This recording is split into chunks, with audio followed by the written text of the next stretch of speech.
자, SK 하이닉스입니다.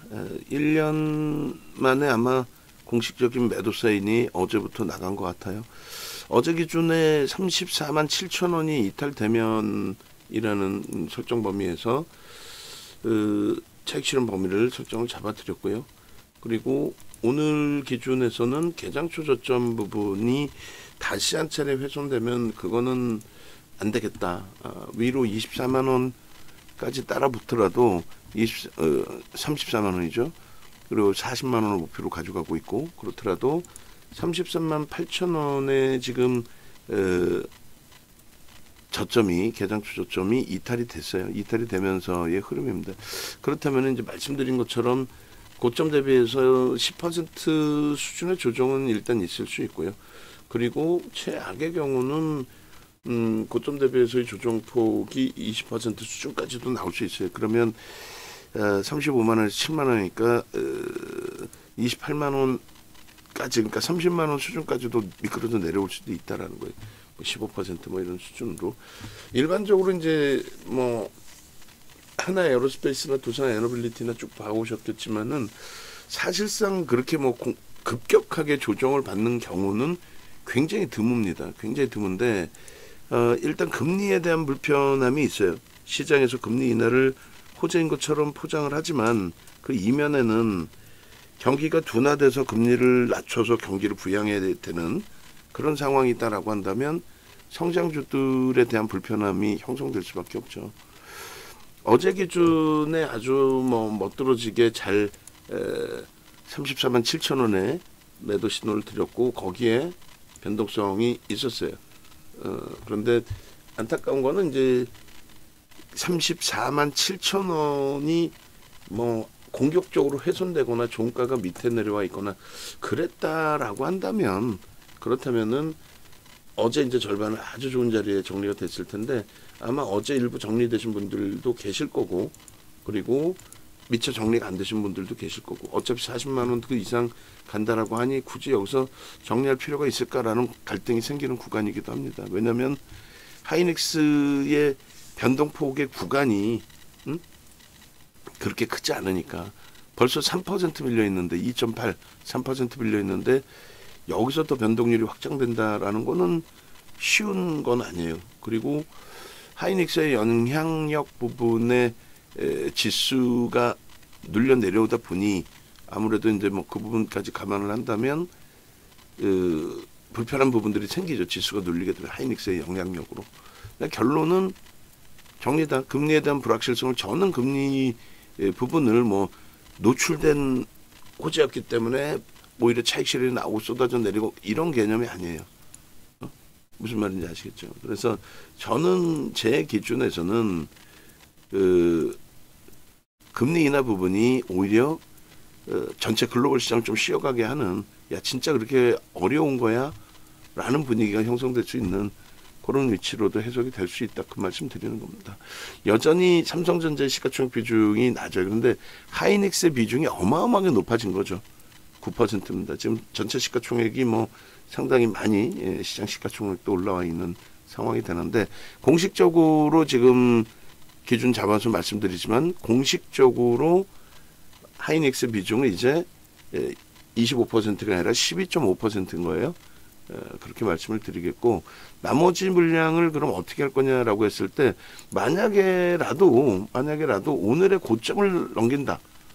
오늘의 고점을 34만 2,500원을, 그러면 오히려 거기에서 따라 붙을 거예요. 그러면 얼마 기준이 되죠? 얼마? 8,000원에 정리하고 2,500원에, 그럼 4,500원이죠. 4,500원이면 1.5% 위에 산다는 거예요. 그 정도도 못해? 저점 대비 100% 올라온 종목에 고점 대비해서 4% 빌려있을 때 차익 실현하고 오히려 더 강할 것 같아서 고점 넘기면 따라붙는 거, 그 정도도 못하면 주식 어떻게 할 거예요? 물론 이제 주력주기 때문에 사실상 지금까지 1년을 넘게 갖고 왔고, 이 비중으로 그대로 갖고 왔고, 그리고 어지간한 조정에도 다 이겨내고 했는데 왜 그러느냐. 지금의 기준에 이제 지금 차트, 일봉 차트 보시는 것처럼 다소 가파르죠. 소형주들의 흐름에 기준처럼 변동률은 뭐 진짜 그렇게 큰 건 아닙니다만 또 그만큼 프로그램이 어마어마하게 들어와 있고 시그널들이 뭐 다 긍정적입니다만 일단은 그래서 절반은 정리해 놓고 보자. 요번에 쉬어가면 이제 또 시간이 좀 걸리는 흐름이 될 터이니 그래서 이제 그런 맥락에서 설정을 잡아드립니다. 그래서 9월 이후 또 이제 저점 찍을 때 8월 21일 이후에 흐름만 놓고 본다면 뭐 매우 긍정적인 흐름이 될 겁니다. 지금 원고 작업하시는 하이닉스 제가 올려드렸는데 하이닉스 거기에 지금 문자 사인을 제가 넣어놨어요. 어제 매도 신호까지 넣어주시면 되고 문자를 제가 넣어놨기 때문에 왁구가 좀 삐뚤빼뚤할 거야. 그걸 다 정리해 놓고 그 다음에 하이닉스 PPT도 왁구가 설정되는 PPT로 전체를 뭐 옮겨서 바꿔놓든 좀 바꿔놔 주세요. 들으셨죠? 일단 거기 하나 빠진 게 이제 어제 기준에서 검색기 포착 MTS하고 또 하나가 고개 빠져 있어요. 그 하이닉스의 매직 계산기에서의 매도의 기준 그 신호가 좀 빠져 있습니다. 그러니까 그렇게 해서 넣어서 주시면 됩니다. 그리고 오늘 문자 오늘 매도 문자 다시 또 발송한 거 있죠? 그 문자도 하나 깔끔하게 캡처해서 넣어주세요. 어제 매도 문자도 깔끔하게 나간 게 있어요. 그걸로 주시기 바랍니다. 그리고 하이닉스 올해 저점 대비해서의 그 상승률 계산해가지고 하이닉스의 합업창도 조정해 주십시오. 그리고 뿌릴 때 본인이 같이 뿌리세요. 뿌릴 때 나중에 추후에 또 뿌릴 때. 자 그렇게 해서 일단은 하이닉스 부분이 지금 다시 이제 33만 8천원 또 9천원 공방인데 여기서 이제 공식적으로 정리한 것으로 기준을 잡겠습니다. 절반 정리한 것으로. 그리고 더 위로 따라붙더라도 오늘의 고점이라고 그랬어요. 장중에 고점의 기준에 정규장 고점 기준이 일단 요 가격입니다. 34만 2,500원. 거기를 넘긴다면 좀 뭐 지금 손바뀜인 거지 프로그램이 월등히 쏟아져 나온 것도 아니고 그렇죠? 그렇기 때문에 일단은 그걸 감안했을 때 오히려 더 강도 있게 돌릴 수도 있다. 그러면 고점 넘기면 따라붙는 걸로. 그리고 만약에라도 이제 그 저점들이 단계별로 계속 미끄러져 내려오면은 이렇게 이제 1% 단위 기준에서 좀 설정을 잡도록 할 거예요. 그래서 일단 하이닉스 지금 현재 기준이 이제 33만 뭐 9천원 이렇게 되어 있습니다. 그러니까 뭐 망설이 있었던 분들이 있다 할지라도 조금 움직이셔 보실 수 있는 그런 기준점들이 형성이 될 수 있는 위치가 되겠죠. 매직 계산기도 올려놓을게요. 매직 계산기도 올려놔서 지금 매직 계산기의 기준 가격은 17만 7,500원. 우리의 포트폴리오 구성 조건에서 5월 포트폴리오의 4월 말 종가 기준 5월 포트폴리오의 구성 범위 그 범위가 17만 7,500원 형성되어 있던 구성 범위입니다. 어제도 그래서 장중에 포트폴리오 좀 마저 좀 자르자라고 했죠. 어제도 그래서 오늘 기준에서도 어제 고점 대비해서는 이제 미끄러져 내려와 있지만은 일단은 장중에 포트폴리오 구성 범위를 좀 다시 잘라놔 주시고 그리고 지수도 뭐 아름아름 당연히 하이닉스가 바닥을 형성하고 조금 움직이니까 그리고 삼성전자도 뭐 동반적으로 조금 돌리는 흐름이 뭐 연출돼 있겠죠. 그러다 보니까 뭐 가격 반발력 또 지수 반발력이 일부 있는 것 같습니다. 삼성전자 7만 8천원 공방. 삼성전자는 오히려 비중을 뭐 여기서 정리해서 삼성전자로 확대할 정도까지는 아니고 삼성전자는 과도한 변동성의 흐름이 있다라고까지는 해석하지 않으니까 7만 8천원에 오히려 편입의 기준 설정 범위를 잡습니다. 그렇게 해서 삼성전자 편입 하이닉스하고는 약간 다른 그 기준이 돼요. 그래서 삼성전자는 별도로 녹화를 할게요. 녹화를 별도로 하고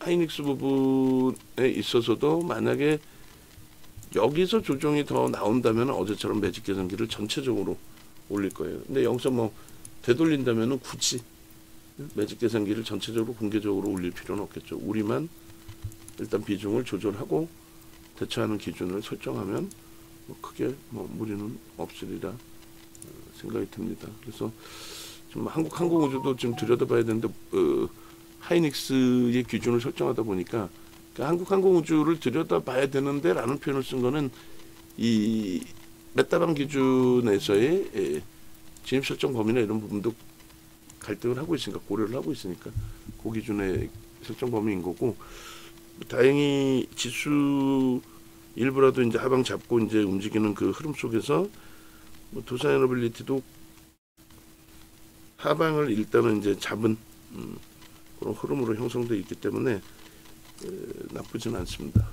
일단은 두산에너빌리티도 61,500원 정도면 1% 이상의 가격 반발력이 되겠죠. 1% 이상 그 정도 나오면 편입 설정 잡고 그 이하 이탈되면은 일단 한 발 빼는 걸로 기준을 잡을게요. 시가총액 비중 자체가 지금 9%면은 하이닉스 창사 이래 가장 높은 시가총액 비중일 거예요.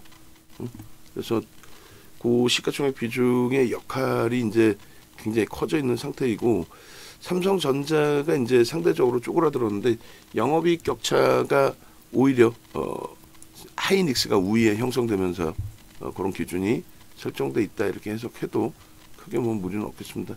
지금 하이닉스의 조정폭이 이렇게 형성돼 있는데 마이너스 349,000원이 2.59%죠. 2.59% 기준에서 일단은 매직 계산기를 또 잘라 놓도록 하겠습니다. 그리고 뭐 쉽게 움직일 수는 없는 위치예요. 하이닉스, 삼성전자 둘 다 좀 약한 흐름이기 때문에 쉽게 움직일 수는 없고 그나마도 이제 아마도 재료 부분이 있겠죠. 그리고 거래가 아마 자체 거래를 월등히 지금 넘기고 있을 거란 말이에요. 한국 항공우주 빠르게 하이닉스 차익 실현 영상 마무리하고 그리고 나서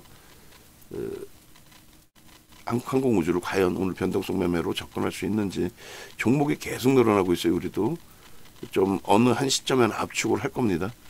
로봇 관련주 두 종목 있는 것도 한 종목으로 그리고 여러 가지 기준 설정해서 압축 범위를 가지고 갈 터이니 그렇게 좀 놓고 보시고 그리고 오늘 기준에 이제 1.5%의 기준에서부터 차익 실현을 한 거예요. 물론 이제 전일 더 위에서 산 물량들이 있다면 그 물량은 손절이 될 수 있지만 차익 실현 범위 그리고 수수료가 뭐 나온다라고 생각이 들 수 있고 손실을 확정진다라는 생각이 들 수도 있지만 어제 기준하고는 또 틀려요. 어제 기준에 가지고 계신 물량 어차피 편입할 거니까 이제 뭐 유지하셔도 됩니다라는 표현까지 드렸어요. 신규 가입하신 분들께는.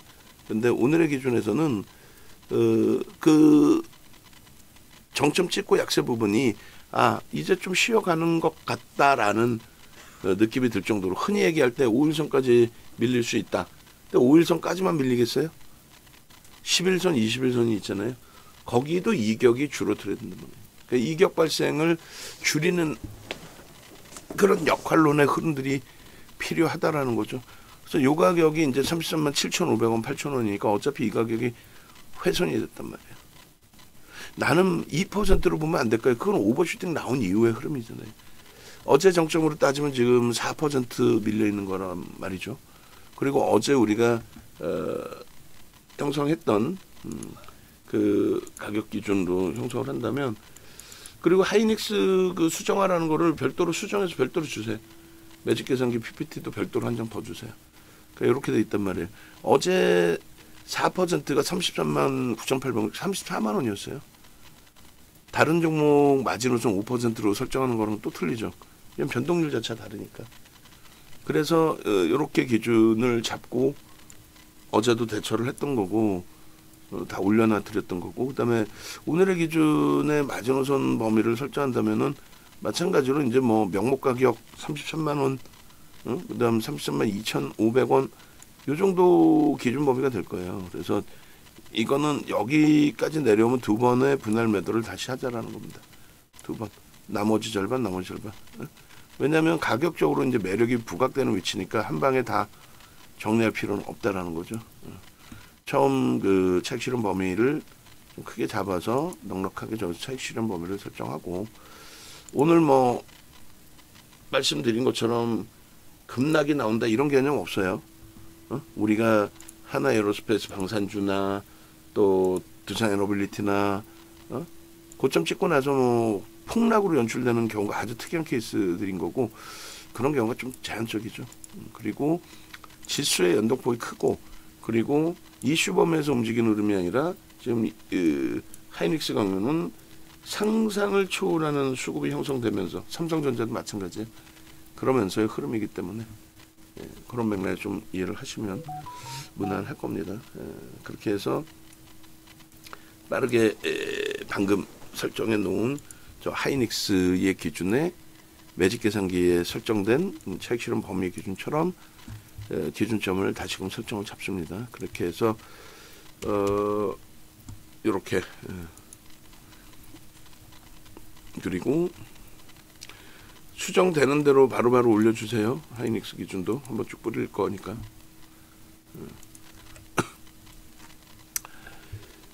아까 이제 차익 실현 매도 사인은 낸 거고, 그리고 추가적으로 이제 내는 부분은 매직 계산기에 설정되어 있던 가격대로 설정을 해서 보냅니다.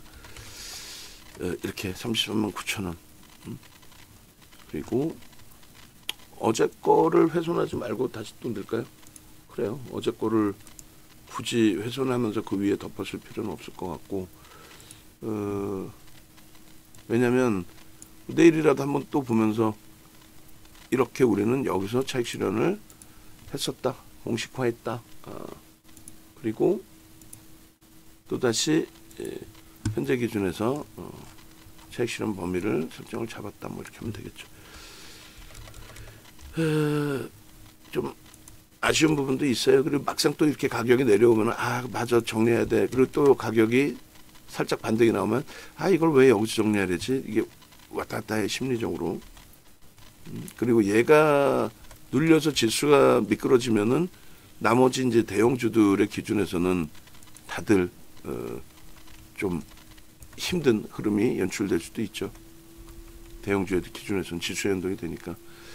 그래서 33만 7,500원이 되겠죠. 이탈되면은 개별 매매가 아니에요. 50% 차익 실현입니다. 그리고 고점 대비 이게 이제 1.5%의 기준이라고 치고요. 그리고 3%, 4%로 기준 잡습니다. 2.5, 4가 없으니까 우리 기준에서 고점 대비 3% 기준 잡으면 저기서 추가적으로 또 1.5가 밀린다는 얘기죠. 그러면 그게 33만 2,500원입니다. 이게 뭐 여기가 이탈되면은 뭐 저기까지 내려갈 거고요. 그 줄 하나 거놓고 그렇게 말장난하는 애들이 많잖아요. 그 하이닉스가 예를 들어 34만 원이 이탈됐다고 막 폭락이 연출되나요? 그러진 않는단 말이지. 소형 잡주가 그런 거고, 대형주의 경우에는 그런 케이스가 어때요? 굉장히 제한적이죠. 그러니까 여기는 75%가 되는 거예요. 보유 물량의 75% 차익 실현, 보유 물량 100% 차익 실현. 단계별로 나누어서 좀 차익 실현하시라는 거고, 저렇게까지 밀린다면. 제 편입은 아주 뭐 촘촘하게 하지는 않을 건데, 그래도 그래서 32만 9천 원이에요. 그리고 꼭 더 낮은 가격에 무조건 재편입한다, 그것도 아닙니다. 그죠? 그래서 오히려 거꾸로 34만 2,500원까지 돌리면, 오늘 기준에, 그럼 거기까지도 따라 붙는다는 표현을 드렸잖아요. 거기까지 따라 붙겠다. 그리고 뭐 내일 기준에서 움직임이 나올 수도 있고, 근데 내일 기준에 거래가 수반되지 않으면, 이번에 이제 형성된 뭐 정점 거래량의 70%라든가 그런 기준점을 설정하겠죠. 그게 형성되지 않으면. 그래서 지금 전체 차익 실현 범위는 지금 유료방에만 일단 먼저 올려드리고, 그리고 나서 일정 범위의 조정이 조금 더 형성이 된다면 우리 이제 정리하는 상황이 되니까 그러면 이제 나머지 이 쪽에도 단계별로 올리는 걸로 고민을 하겠습니다. 그렇게 해서 설정 범위 잡으시고, 자, 하이닉스 이제 매직 계산기 이제 찾았고, 문자 제가 잘라서 넣어놓은 문자의 틀을 좀 수정해 달라는 거고, 한 번은 전체를 줘야 되긴 하겠죠. 틀 수정된 걸 줘야 되니까. 뒷배경에 사각 박스가 있어요. 그 안에 넣을 텐데, 그러면 이중 작업 안 해도 되잖아. 그 박스가 없으니까 대충 그냥 꾸려서 넣었단 말이에요. 그걸 좀 수정해 주면서 하이닉스 자체에도 박스가 형성될 수 있게끔, 뒷배경 박스가 아예 통으로 다 바꿔달라는 얘기예요. 이해되죠? 자, 그렇게 해서 유료방에는 이제 매직 계산기 부분까지 같이 올려놓습니다. 우리는 그것을 기준으로 설정을 하겠다. 그리고 하이닉스의 시가총액 비중이 이렇습니다. 뭐 하이닉스, 삼성전자 비중이, 그래서 전체적으로 우리나라의 시가총액이 한 2,700조까지 올라온 거예요. 응? 그죠? 2,700조까지 올라온 거고, 투자 에너빌리티를 이제 움직일 건가에 대한 고민을 지금 좀 하고 있습니다. 그래서 전일 편입 단가 수준에서 소폭의 손실 부분이 발생돼 있는데, 시장 약세로 감안을 하고 역시나 좀 수익 범위가 확장돼 있어서 다섯, 일곱, 여덟, 잠시만요. 아홉, 열, 시가총액 12 두산 에너빌리티까지 설정을 좀 잡아서 그냥 놓고 볼게요. 10위까지, 그리고 20위까지도 설정을 할까요? 두 장을 자를까요? 한 장만 자릅시다. 그렇게 해서 시가총액 비중에 대해서도 좀 아시고는 이제 계셔야 된다라는 부분을 설정을 잡는 겁니다. 그래서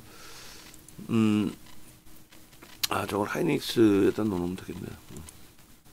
시가총액 비중.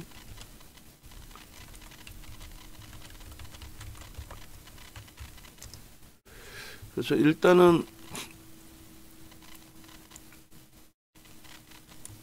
하이닉스 부분이 좀 아쉽더라도 뭐 급격한 조정이 나오거나 그러지는 않을 것 같아요. 아름아름 이제 좀 눌리고 횡보하고 또 반등이 살짝 나왔다가 또 눌리기도 하고 이럴 텐데, 다시금 이제 비중 채울 때는 조금 한 템포 뒤에서 일단은 금리부터는 보자. 뭐 금리 나오고 또 뭐 폭락한다 이런 개념보다도 먼저처럼 B컷은 아니잖아요. 근데 먼저 이제 B컷이 나왔을 때 어찌됐건 경기의 둔화야라는 우려감과 함께 굉장한 조정이 나왔습니다. 그거 잊어버리시면 안 돼요. 지금 시장에서나 아니면 세상살이 전체가 그런 것 같아요. 그냥 가스라이팅을 당하는 거죠. 정확한 데이터가 아닌 것을 그냥 나오면 그냥 그대로 받아들이고 믿는단 말이에요. 순진하고 착하고 이렇기 때문에. 그걸 나쁘게 표현하면 수동적이기 때문에. 근데 데이터를 확인할 수 있잖아요, 여러분들이. 그래서 두산 에너빌리티에서도 마찬가지고, 뭐 100만 원 간다는 들어보지는 않았습니다만 내용을 어떤 사유로 100만 원을 얘기했는지 모르겠지만 10년 후라고 얘기했는지도 모르겠지만 두산 에너빌리티 100만 원 갑니다. 근데 그럴싸하잖아, 들어보면. 초보자 기준에. 특히 어제 지인이, 이게 농담이 아니라 리딩 사기를 당했다고 그러더라고. 본인 말로는.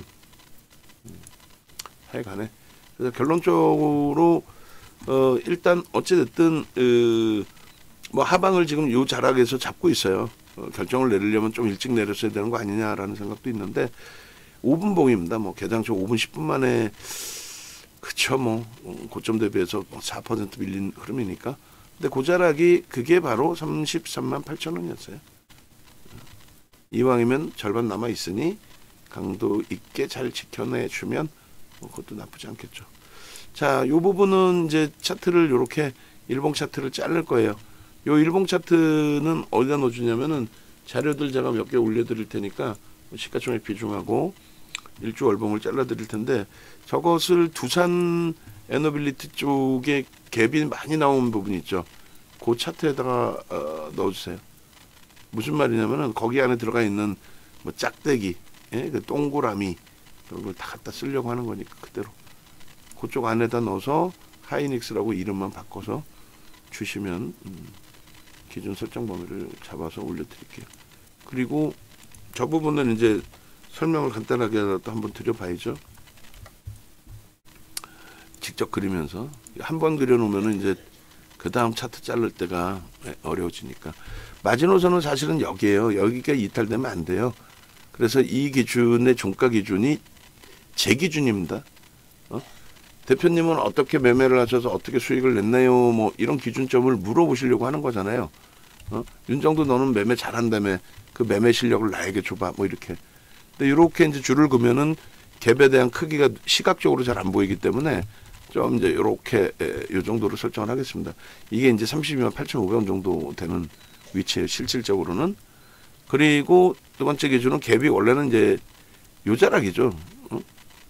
종가가 여기 요 시가 있잖아요. 몸통과 몸통의 사이를 갭이라고 하는데 요 시가가 이제 여기서부터 여기까지가 갭의 크기입니다, 사실은. 그래서 어찌됐건 우리는 하단에다 줄을 그니까 이렇게 나머지 계속 갭이 발생됐죠. 계속. 그래서 이것이 다 주요한 지지 라인이다. 이거는 이제 돌파한 이후에 계속적으로 올라간 급증 갭이 되는 거고, 직전 고점으로 따지면 뭐 이렇게 됩니다. 근데 이제 이게 이 모든 게 캔들을 빼고는 다 서양식 패턴 분석이라고 우리가 분류를 해요. 서양식 패턴 분석. 뭐 여기가 갭으로 이제 올라가는 자리니까 여기를 또 줄을 거놓을까요? 서양식 패턴 분석이라고 얘기를 하는데 무슨 얘기냐면은 서양식 패턴 분석이 모든 게 이제 후행성입니다. 사실상은 후행적으로 이렇게 당겨서 보면은 왼쪽에 그 고점이 형성돼 있지 않잖아요. 그러니까 맨 밑에 줄을 거놓은 부분이 돌파갭이 되고 나머지는 고점을 넘긴 게 아니라 그 앞전 고점을 넘긴 게 아니라 새로운 고점을 넘기는 거라서 저 기준을 우리가 이제 급증갭이라고 표현을 합니다. 근데 이렇게 당겨서 놓고 보면은 돌파갭이 세 번째 단계에 나와요. 그죠? 근데 일봉을 너무 멀리 보기 싫어서 어차피 주봉 볼 거니까 그래서 이렇게만 보는 거예요. 그러니까 파동 원리라든가 이런 게 얼마나 허무맹랑하냐. 허무맹랑하다 그러면 좀 그것을 존중하는 쪽에 반감을 살까요? 근데 말도 안 되는 내용이에요. 엘리어트 파동 이론이잖아요. 엘리어트의 사후에 엘리어트의 제자들이 그냥 남아있는 문건을 가지고 이렇게 짜집게서 만든 도서란 말이에요. 그러다 보니까 검증도 안 돼, 사실은. 그리고 내용도 그 당시에 컴퓨터가 없어서 몇 개 데이터를 가지지 않는 상태에 만드는. 근데 그럴싸하게 먹혀들고 받아들여지거든요. 이 과거 데이터를 가지고. 그러니까 어디서 끊느냐에 따라서는 전혀 다릅니다. 가격, 수치 가격이. 결론적으로 일봉에서는 이제 요 기준에서 놓고 볼 건데 그만큼의 힘이 굉장히 세게 형성이 됐었고 당연히 거래가 터졌고 거래되고 더 터진 거죠. 그리고 수급이 들어오면서 거래가 슈팅이 나온 거예요. 근데 마지막 자락에서는 이렇다 할 어마어마한 수급 없이 장대항봉이 나는데 꼬리가 있어요. 근데 그 부분이 잘못됐다라는 개념보다는 저 흐름이 일단은 긍정적으로 표현하면 손바뀜의 흐름이다라고 볼 수 있는 거고 부정적으로 표현하면은 추가적인 수급이 없이 고점을 형성하고 있구나. 부정적으로 나온다면. 그리고 또 한 가지는 단기적으로 이제 이동평균선의 이격이 발생돼 있다라는 거죠. 특히 중기 이동평균선하고 굉장히 멀어진 거고 단기 이평하고도 거리가 많이 발생되어 있는 겁니다. 그래서 이격도 부분을 이제 우리가 놓고 보면서 그 회귀의 법칙 기준을 강조하게 되는데 벌어진 이격은 줄이게 돼 있다는데 오늘날의 기준은 과거처럼 주가가 밀려서 이격이 주는 그런 경우보다도 가파르게 이평선이 따라 올라오죠. 그러니까 과거보다 지금 오늘날의 현실의 기준에 변동률이 더 커져 있단 말이에요. 컴퓨터 발달하면서. 과거에는 이제 전표로 주문을 넣다 보니까 다소 제한적이었단 말이죠. 그래서 이평 지표 설정으로 들어가서 이격도도 한번 넣어서 보여드릴게요. 이격도를 이제 이격률 부분 그렇게 해서 이격률을 20하고 60 뭐 요즘에는 뭐 더 짧게 봐도 되니까 11선하고 21선을 봐도 돼요.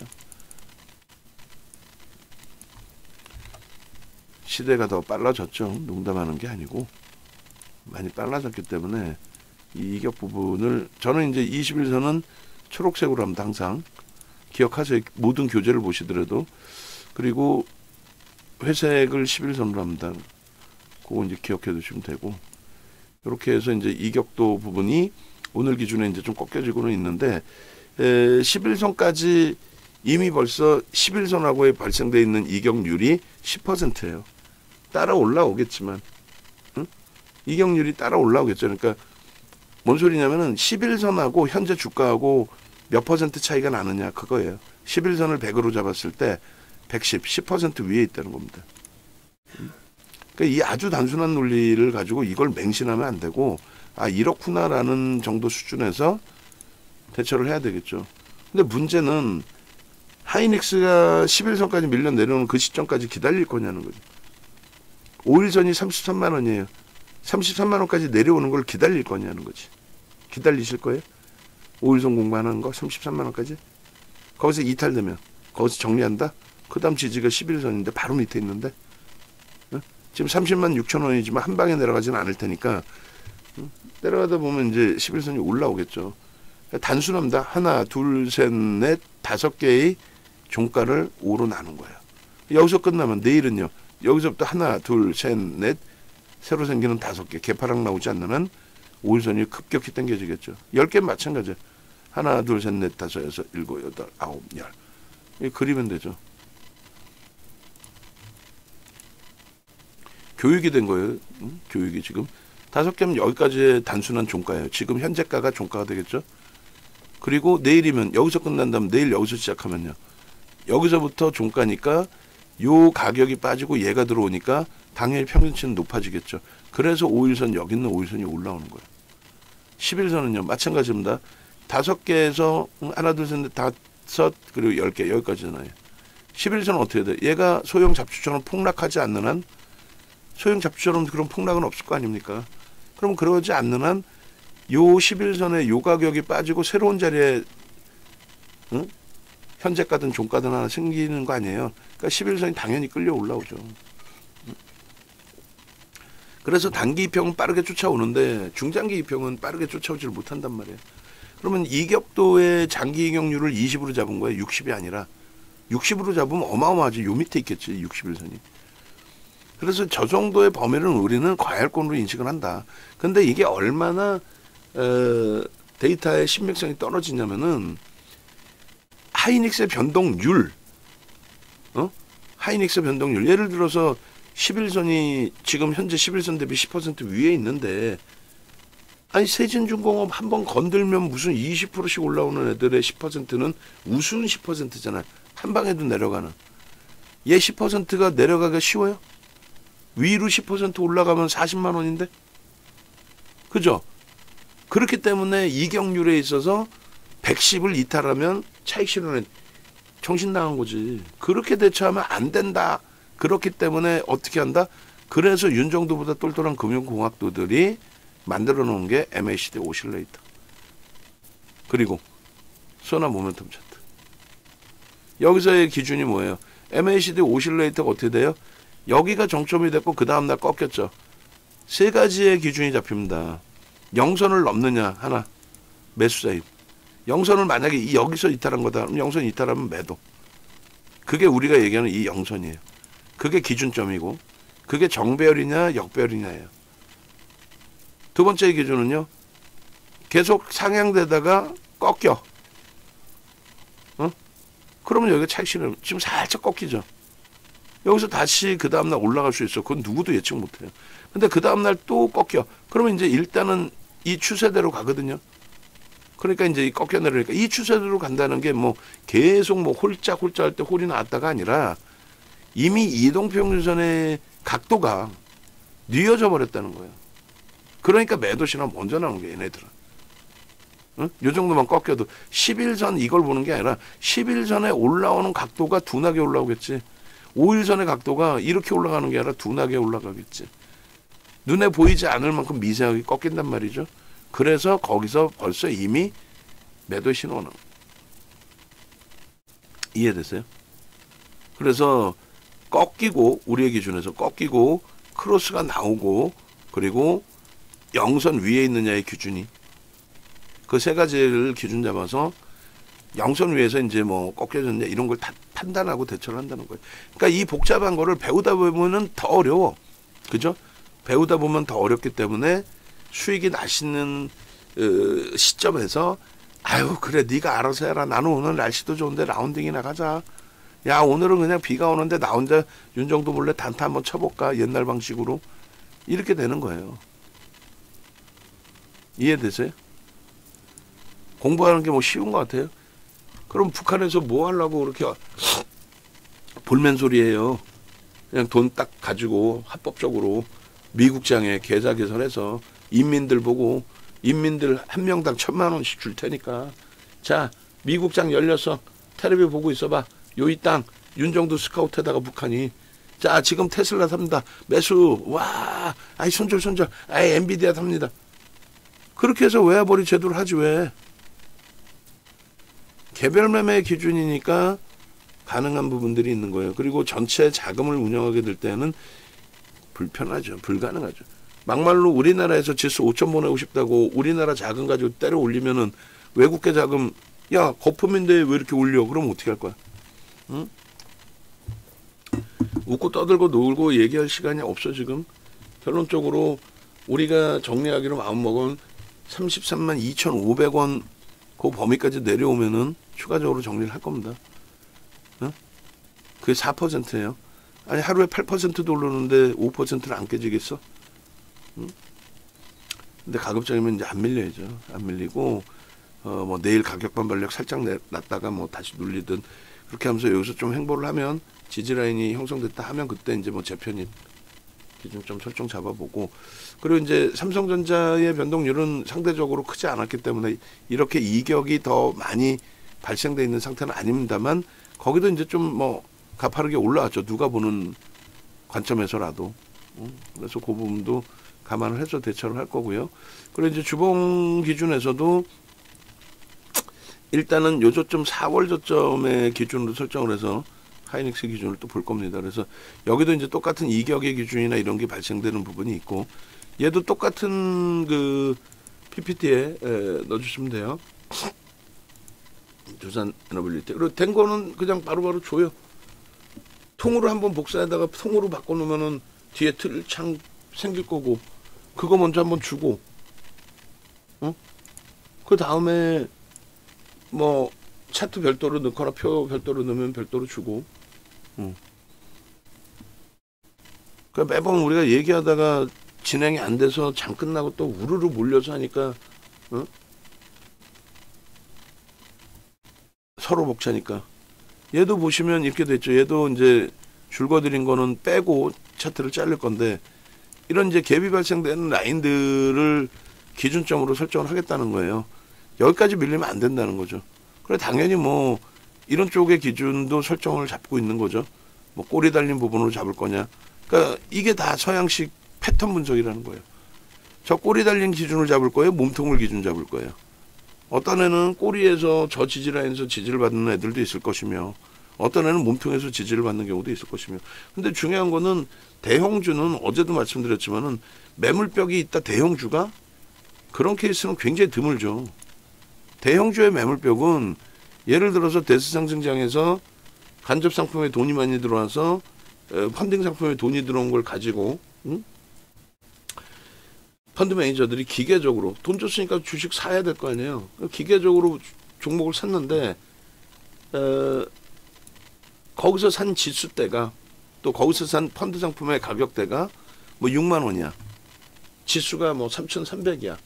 근데 5천 뭐 4천까지 갔다가 밀려 내려오는 시점에 그 라인에서는 매수한 물량들이 쌓여져 있으니 그리고 또 신규 자금이 많이 들어오는 상황이라면 평균 단가 그 정도에서 뭐 들어올 수 있다 뭐 이런 지지의 인식.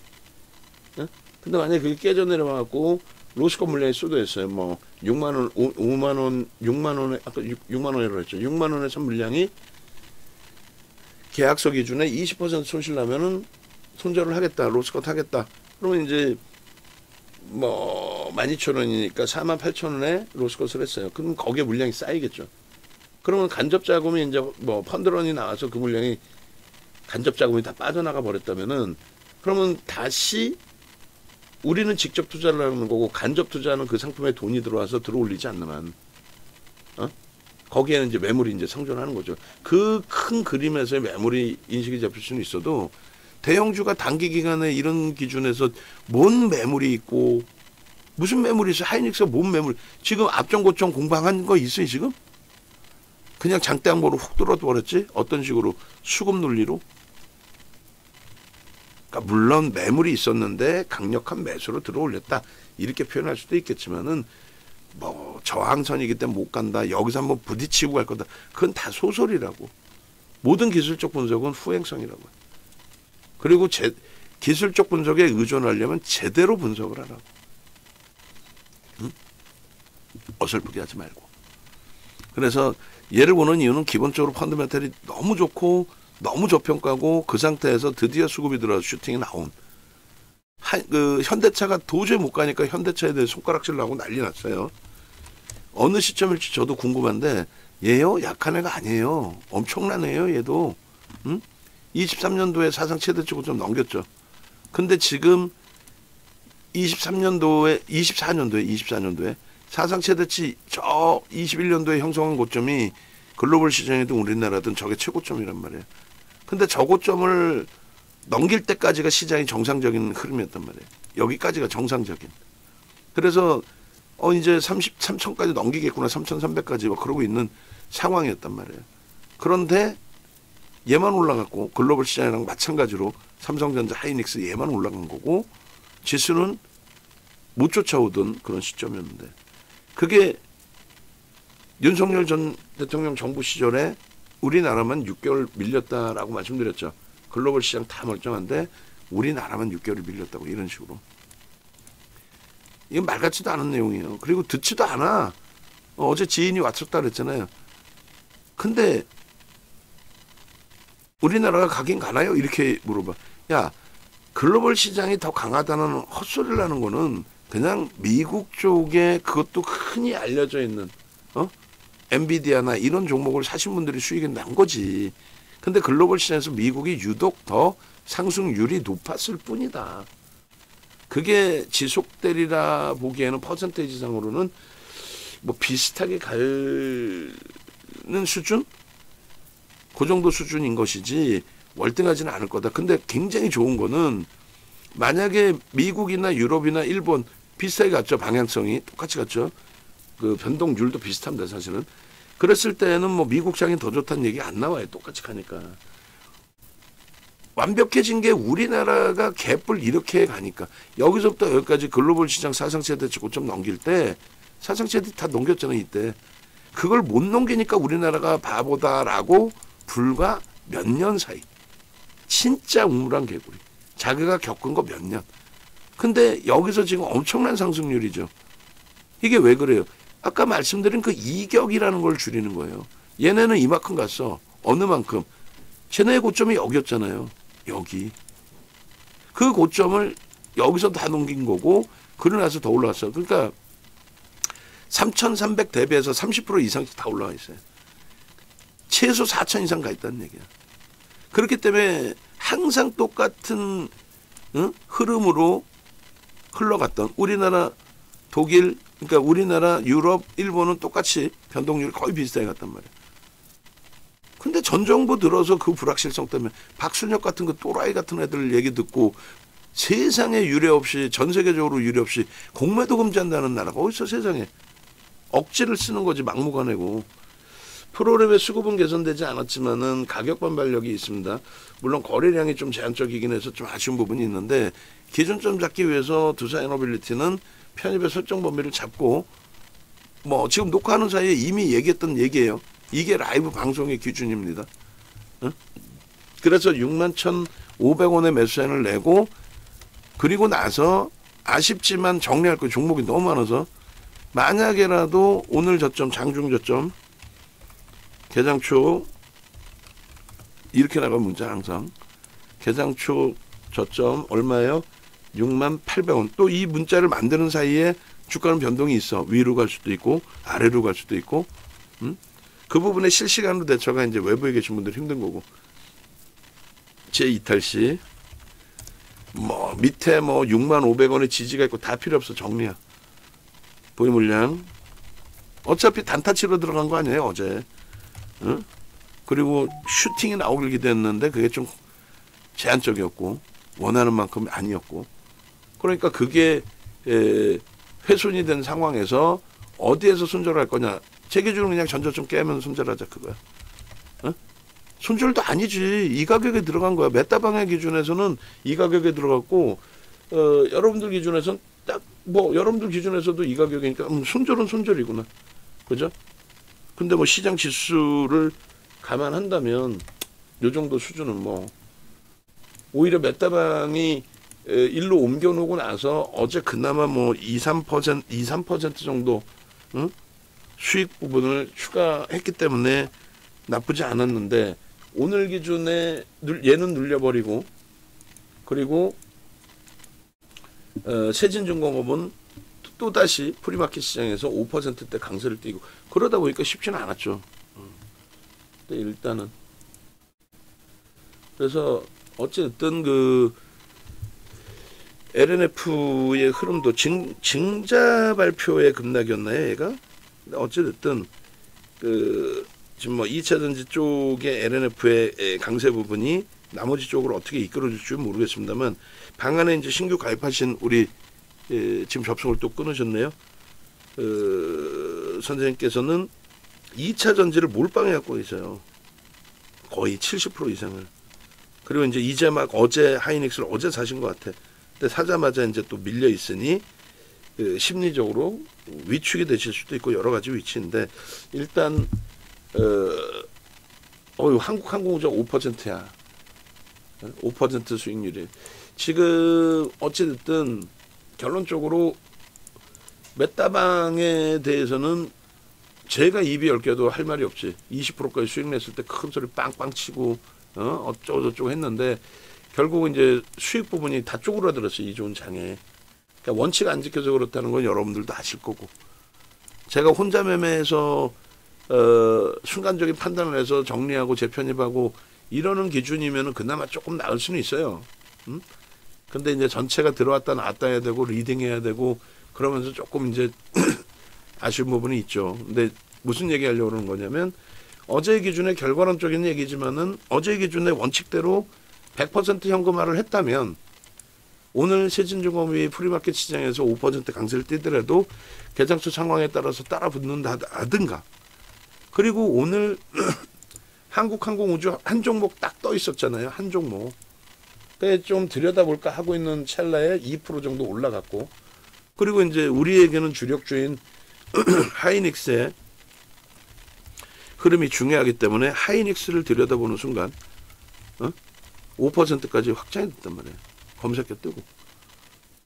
우리가 비중을 갖고 있고 편입한 상태에서 종목이라고 한다면, 그렇다면 땡큐 하죠. 개장초부터 하나오션처럼 들여다볼 수 있지. 하나오션 좀 아쉽게 눌렸고 뭐 그런 그 흐름의 기준이 될 텐데, 하여간에 뭐 지금도 5%까지 올라오고 나중에 살짝 뭐 눌려 있습니다만, 뭐 그렇게까지 늦지는 않았다. 거래대금 확인해보고 또 기준 좀 설정해볼게요. 그래서 이렇게 해서 두산에너빌리티는 이제 매수 사인을 냈고 고가격 공방인데 거래는 안 터졌어요. 5분봉에서 거래도 안 터지고 수급이 개선된 것도 없고 그렇기 때문에 아주 뭐 공격적일 수는 없지만 차익실현 정리의 기준도 설정할 수 있다, 이렇게 말씀드리는 겁니다. 그래서 글로벌 증시의 이 이격을 줄이는데 역할은 삼성전자, 하이닉스뿐이 없습니다. 왜냐하면 얘네들이 끌어올렸고 얘네들이 끌어올렸잖아요. 얘네들은 무조건 반도체의 기반일 수밖에 없고, 아시겠죠? 그런 맥락에서 좀 이해를 하시면 될 것 같습니다. 그래서 현대차의 경우에 그래서 이 고점이 글로벌 시장에 맞는 변동률, 하이닉스도 그 당시 삼성전자도. 근데 지수만 이제 못 올라오고 지수가 따라 올라올 위치, 그런 수준이었는데, 결과적으로 아까 보신 것처럼 시장이 6개월 빠집니다. 얘 자체 문제가 아니라 6개월 빠지면서 동반 조정인데 시장의 흐름에 연동되지를 못하고 있어요. 뭐 여러 이유에서 뭐 임금 협상이 있으면 그럼 그것 때문에 뭐 현대차가 맨날 폭락을 해야 됩니까? 주가 밀려 있는데 임금 협상이 있다 보니까 아 그렇구나 하는 거지. 39년을 겪어봤어요 이런 거를. 그 단기적으로 내가 겪은 내용에 대해서 그게 다다 생각하면 안 돼요.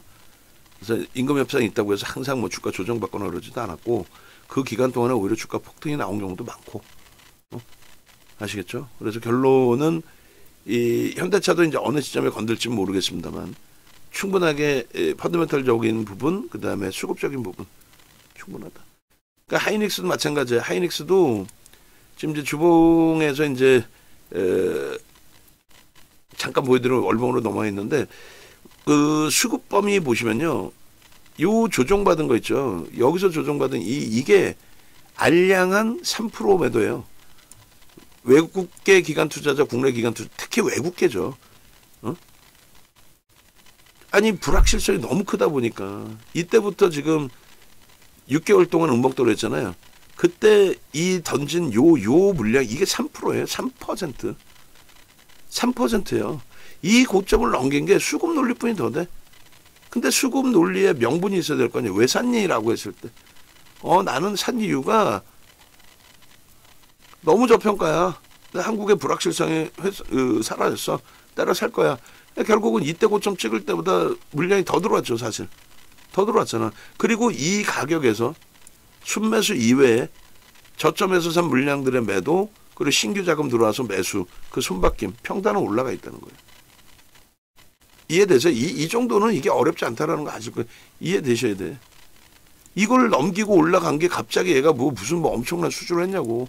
어제 지인 또 핑계 대면은 삼성전자 좋던데 요즘에 뭐가 어쩌고 좋던데 개뿔 뭐가 좋아 똑같지.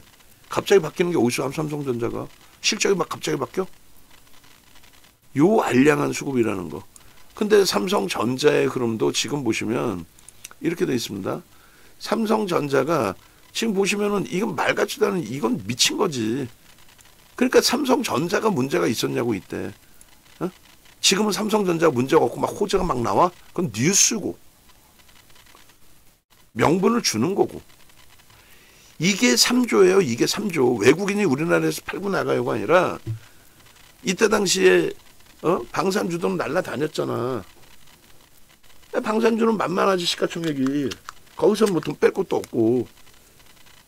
이게 삼성전자의 3억 주를 갖다 판 거예요. 3억 주. 5%. 5%의 주가가 88,800원에서 5만 원이 깨져요. 5%.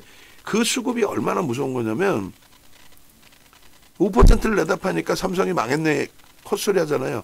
그러면은 나머지 외국인들이 이 당시 기준에 지금 50일이죠. 50이 살짝 이탈됐거든.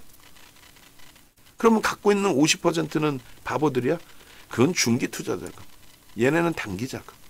야, 이거 뭐 명박사라는 놈 튀어나오고 그냥 반이 나보다 한 살 어린가? 명박사라는 그런 속된 표현으로 그 박순혁 같은 또라이나 명박사라는 그 또라이나 이런 애들 튀어나오고 이게 진짜 뭔가 진짜 너무 혼란스럽다. 이렇게 된 거죠. 그 이후에 계엄 전국, 탄핵 전국 때 주가가 깨지나요? 아니 계엄 터지고 탄핵 터질 때 주가 깨지냐고. 정점 인식이 잡혀요 오히려. 그리고 지금 매수각도가 상당합니다. 그러면 살짝 쉬어갈 수는 있어도 이 고점은 무조건 넘기는 거죠. 지수가 고점을 넘겼어요 이미. 이 고점 당연히 넘기는 거고 조금 전에 보신 글로벌 시장처럼 4,000포인트의 주가에 맞는 흐름이 연출이 될 거란 말이지. 응? 그러니까 나는 무조건 가져가고 싶다 하시면 가져가셔도 상관없어요. 야 어차피 40만 원, 50만 원까지 간다며 가져가셔도 상관없어. 농담해라. 다만 10% 전후까지 밀렸을 때 혹은 15% 수까지 만약에 밀리게 된다면 그때 돼서는 예견된 조정이었었구나. 이제는 정리할 자락이 아니라 여기서는 오히려 이제 좀 사야 되는구나 더. 그것만 생각해 두시면 돼요. 100% 다 정리 안 하셔도 됩니다. 가셔도 상관없어요. 그래서 일단 결론적으로 하이닉스 기준은 주봉, 월봉까지 마저 이제 잘라 드릴 텐데 이 큰 대형주의 기준도 수급 논리에 의해서 움직일 수밖에 없다. 그리고 이제 갭에 대한 기준의 이 힘의 세기, 그리고 이 힘의 세기뿐만 아니라 여기서의 목표 주가 설정 범위, 이런 기준점들을 다 설정을 잡아 드릴 거예요. 앞서 말씀드린 것처럼 이해되시죠? 이 고점, 이 수급을 넘겼기 때문에 주가가 한 단계 업이 된 거고, 이 수급이 제한적으로 형성되어 있는 상태, 그러니까 프로그램 매도가 지금 많이 줄었어요. 없어요. 그리고 프로그램 이외의 매매가 많습니다. 이 삼성전자, 하이닉스 프로그램 이외에. 이게 별로 훼손이 안 되는 상태 주가만 내려온다? 뭐 예를 들어서 30만 원까지 내려온다? 그럼 15% 정도 조정인 거죠. 그러면 사는 거지. 거기서 지지되고 수급이 들어오면. 강력하게. 막연히 거기까지 내려오겠네. 나 몰라. 여기서 다시 이번 주 이렇게 도지로 끝나고 다음 주에 슈팅이 나올지. 아니면 석배령이 떨어질지. 그럼 과거 방식대로 석배령이 떨어져서 그러면 하락 반전이잖아요. 근데 우리가 보고 있는 건 뭐예요? 그 석배령이 떴다는 건 누군가 때려 팔아서 이제는 힘이 무너졌구나, 하락한다의 기준인데, 누적 수급을 보니까 멀쩡해. 더 사고 있어. 야, 그러면 시장 영향, 외부 영향이고 얘 자체적인 영향은 없으니 하락했다가도 돌릴 수 있겠구나. 무슨 얘기냐면은 하락한 거는 순응해. 하락했으니까 손절해. 이렇게 내려와. 그럼 절반이 훼손되면 안 된다는 기준인 거거든요. 석배령의 기준은. 야, 이거 훼손되면 정리해. 근데 밑에 보니까 수급이 들어와. 너 좀만 기다려봐. 너 좀만 기다려봐. 너 돌리면 내가 바로 따라 붙는다. 근데 계속 내려오면 어쩔 수 없지만 여기서 놀린다? 그럼 자신감 가질 수 있다는 거죠. 결론은 수급 놀리니까. 조정받을 때도 이렇게 꼬여져 있는 거고. 그래서 뭐 짧게 하고 저쪽 본다고 했는데, 검색기 본다 했는데, 뭐 우리도 종목도 많고, 뭐 한국항공우주 뭐 방산주 없으니까 하나 넣을 수도 있는데, 뭐 종목 검색기 떴으니까 개별 매매 하실 수도 있고, 그리고 한국항공우주 이외에는 검색기 뜬 종목에서 변동률이 지금 월등한 쪽은 제한적입니다. 그리고 저쪽 AI 쪽, 강연에 오신 분들께만 이번에 나눠드린 AI 쪽의 기준만 종목이 좀 여러 떠 있어요. 1조 미만짜리까지 우리가 들어갈 수는 없는 거니까, 지수가 어차피 눌려 있어서 좀 그 조정폭이 있을 거예요. 그런데 그런 상태에서 무리수 두면서 설정하지는 않을 거고요. 23년 이후에 하이닉스의 하반기, 그리고 특히 이제 24년도 어느 정도 매집이 된 이후에 24년도의 변동성이 어마어마했고, 그대로 다 보여지는 그 기준이 되죠. 아까 말씀드린 것처럼 이 고점을 넘길 수 있는 수급이 들어왔기 때문이다. 삼성전자의 그 누적 수급이 좀 더 확장만 되면은 엄청난 탄력이 형성될 수도 있다. 그렇게. 그래서 하이닉스도 뭐 이 정도 범위 기준이면, 이게 뭐예요? 샛별형의 기준이 사실 슈팅이 나왔다고 해서 샛별형이, 아까 석별형 얘기했잖아요. 샛별형은 이렇게 되는 거지. 이 절반 라인을 넘겨 강력하게 들어가는 거죠. 고점이 이탈되고 뭐 내려와서 여기서 정리했어? 약한 애 같으면 계속 밀릴 수 있지. 시장 상황이 연동될 수도 있지. 근데 수급은 계속 들어와. 그러면서 살짝 반등이 나와. 이거 샛별형으로 돌리겠는데? 또 그 패턴이 아니어도 수급이 들어오니까 슈팅 나오겠는데? 자, 수급이 먼저예요? 패턴이 먼저예요? 수급이 먼저지. 수급 들어오는 게 확인되는 과정 속에서 상승 잉태 확인형이 떴어야 되는 거지. 상승 잉태 확인형이 떴기 때문에 수급이 들어오는 게 아니지. 얘네가 누군가 때려 사주니까 이 수급이 들어오지. 수급이 안 들어오더라도, 뭐 예를 들어서 수급이 안 들어오더라도 이슈 범위를 주고 그러면 슈팅을 윗방향으로 손바뀜의 매수를 주든가. 샛별형이죠.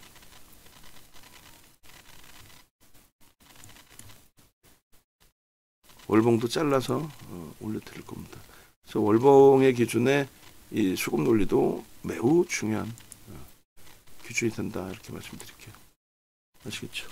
이렇게 하고 지금 뭐 계속 하염없이 미끄러지는데, 추가적으로 또 정리하는 거는 어느 위치에서 33만 2,500원에서, 그리고 내부적으로 심사숙고할 건데 시간이 별로 없기 때문에 연휴 전에 강연회를 진행을 할까, 뭐 다들 일정이 있으시고 하겠지만, 왜냐하면 하이닉스가 이렇게 해서 이제 만약에 전량 차익 실현이 된다면 그 다음 어떻게, 언제, 어떻게, 어떤 비중, 어떤 종목에 실어갈까, 얘가 시장 수익률로 국한될까 아니면 시장을 견인할까, 그거에 대해서도 우리가 고민을 해야 되겠죠.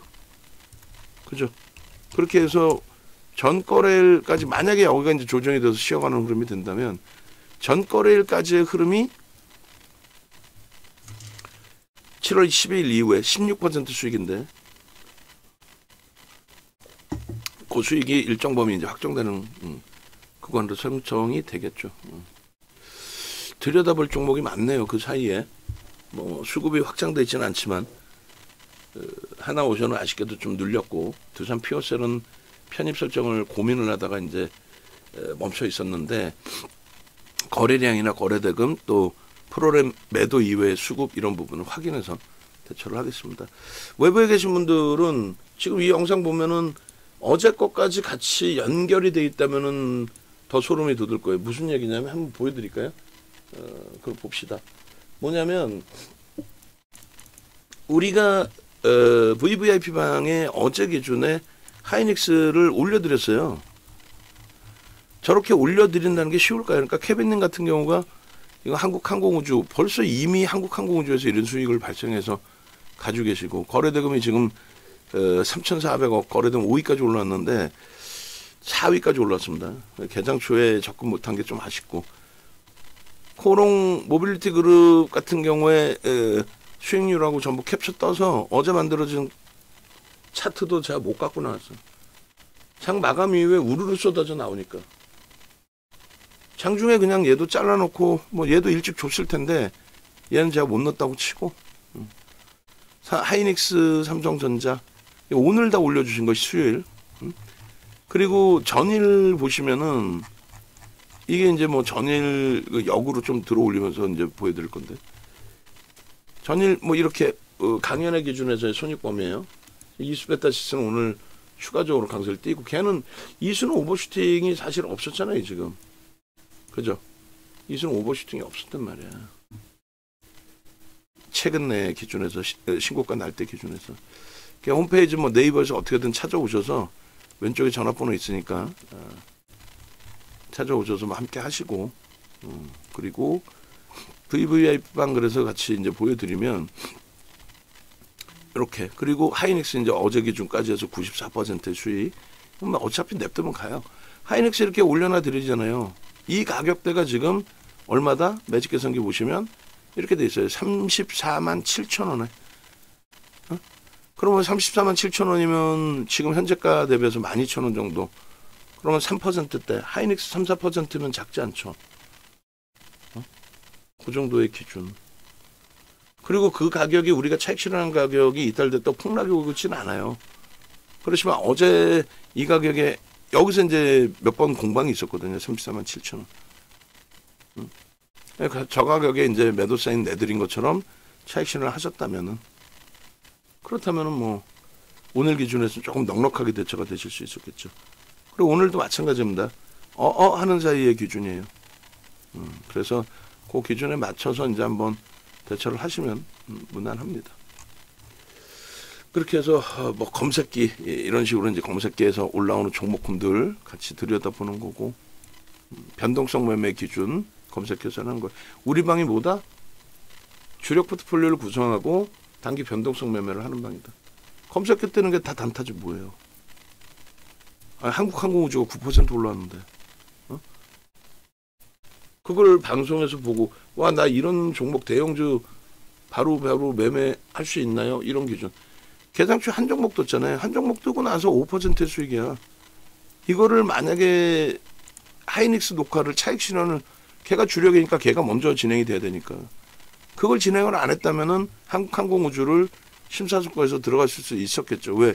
거래대금이 지금 최상인데, 예? 정확히 4위까지 하나오션이 프리마켓 시장에서의 거래대금이 주가 눌리면서 둔화되고 수급이 뭐 유입되지 못하고, 그런 과정 속에서 한국항공우주, 그 다음에 파라다이스도 우리가 진입했던 종목이잖아요. 얘 거래대금이라는 거 보고 재진입에 고민을 할 거예요. 얘도 매집이 무지하게 됐어요 사실은. 파라다이스도 저걸 언제 어느 때 어떤 식으로 슈팅을 줄 거냐, 근데 그 성향이 파라다이스의 업종 특성상 또 이슈의 특성상 또 자금을 유입하는 쪽의 특성상 중장기로 보고 들어오는 자금이었다라고 한다면 뭐 비이성적인 슈팅이 나오기는 드물고 자금 집행하는 날, 그러니까 거래가 어마어마하게 터지는 날 오버슈팅 한번 나오고 따라붙었던 물량이 이거 뭐야 더 이상 안 움직여? 그럼 그 질질질질 흘러내리고 뭐 이런 관점으로 형성이 됩니다. 그리고 수식이 이제 여러 가지가 있는데 네 가지예요. 사실 여러분들께 드리는 건 네 가지입니다. S도 드리지만 S는 거의 안 보죠. S는 뭐냐면 1조 미만. V 앞에 V가 붙은 게 이제 1주 이상. 그러니까 S 4개, V 4개인데 S 2개, V 4개. 근데 S는 거의 안 봐요. V 쪽. V 쪽은 똑같잖아. 세 종목이. 두산 피어셀 뜹니다. 이거는 그러면은 무조건적으로 편입 설정 문자 나갑니다. 무조건적으로. 저 지금 화장실도 못 가고 막 다리 동동동동 굴르고 있어. 농담이라. 개장초에 그 두산 피어셀이 떴는데 미끄러져 가지고 매매 사인을 안 잡아드린 거였죠. 근데 지금 기준에 이제 다시 두산 피어셀이 뜬다라는 거는 그 조건에 거래대금과 주가 그 조건에 형성돼 있다. 그리고 그 아쉬운 거는 눈에 보여지는 수급 범위가 좀 제한적이에요. 프로그램 수급이나 모든 게. 근데 뭐 어차피 우리는 이제 5% 편입해 놓은 상태이고 매집이 강하게 유입됐다가 주가가 수급 변화 그닥 없이 미끄러져 내린 거죠. 그 이후에 재차 슈팅이 나온 겁니다. 지금 전체 시장에 거래대금이 형성되어지지는 못했어요. 전체 시장 거래대금 순위에 뭐 크게 뭐 형성돼 있지 못한데 일단 어찌됐든. 그리고 두산에너빌리티가 급격히 130만 주 해봐야 어제 480만 주 들어온 매수 강도 대비해서는 제한적이죠. 제한적으로 물량이 나와요. 근데 어느 한 시점, 뭐 예를 들면 6만 2천원 넘기는 시점부터 프로그램 쪽의 수급이 매수로 전환이 돼서 유입이 된다라고 한다면 가격 반발력의 탄력은 굉장히 셀 수 있죠. 그렇게 해서 두산에너빌리티 좀 더 들여다보는 기준점 설정을 잡아놓고요. 강연에 오신 분들께는 이 S를 드린다 그랬어요. 그 S가 아니라 불기둥 AI. 종목이 많이 나온다 이쪽은. 또 시가총액 1조 미만짜리도 나오고. 그래서 각별히 이제 이건 리스크 관리를 하시면서 난 개별 매매를 할 거야 하시는 분들이 들여다볼 수 있는 수식으로 설정을 잡습니다. 자, 결론은 이렇게 네이버에서 윤정두 검색하셔서 윤정두 찾아오시고 윤정두 찾아오시고 여기서 뭐 유튜브로 찾아오시든 아니면 유튜브에서 윤정두 이거 진짜 이건 좀 말이 안 되는 것 같은데 이걸 끄는데 자꾸 계속 켜진다고? 계속 켜지면은 새롭게 켜진 게 형성되겠지.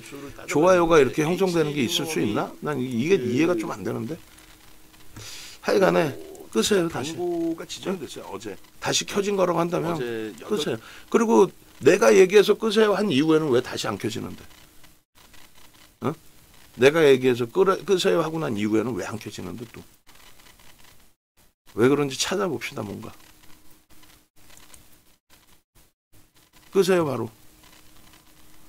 이게 틀어놓고 시간이 뭐 몇 시간인지 정확히 모르겠습니다만 시간이 넘어가게 되면은 재생이 안 돼요. 이쪽에 이렇게 돼 있잖아요. 이거 눌렀을 때 재생이 안 돼. 재생이. 근데 지금 그 뭐야 이해가 안 되는데.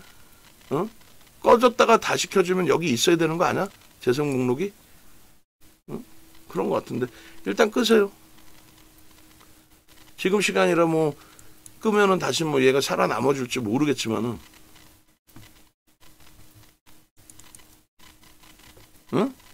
지금도 안 꺼지네요. 이거 뭐야? 일단 꺼. 그렇게 해서 여기 보시면 두산에너빌리티, 하이닉스. 어제 하이닉스 매도 사인 여기서 얘기한 거 50만 원. 목표 상향 50만 원이야. 근데 33만 원 기준 3% 조정 시 전량 35만 원 기준 3%면 얼마예요? 대략적으로 10만 5천 원이네. 1,500원이네. 그럼 33만 9천 원이네. 9,500원 맞나요? 33만 9,500원. 아 그러면 다 매도잖아. 그래서 지금 매도 범위를 잡아드린 거예요. 그럼 매도했다고 이걸 못 돌려? 아니야, 돌릴 수 있어. 결론적으로 유튜브에서 이렇게 찾아오셔서 좀 함께 하시면서 수익 범위도 잡아내시고, 그리고 메타방은 지금 두사이너빌리티 돌리는 흐름에서 거래도 없고 수급 개선도 없고, 그러면 검색기에 터져 나온 종목에서 예를 들면 뭐 두산 퓨어셀도 마찬가지예요. 검색기에서 뭐 터져 나와 준다면 거기도 수급 논리나 뭐든가 한번 고민해보고. LNC 바이오도 떴어. 어제 기준에서는 또 매도 신호가 나왔다. 오늘은 또 매수 신호로. 종목이 뭐 어마어마하게 많이 나오지 않습니다. 재배 탈퇴 종목 보면은 탈퇴된 게 잠깐 뭐 반짝반짝했던 두산 퓨어셀, SK 오션 플란트, 테코잉, D&D 파마텍 뭐 이런 식으로 어마어마하게 많지는 않아요. 네.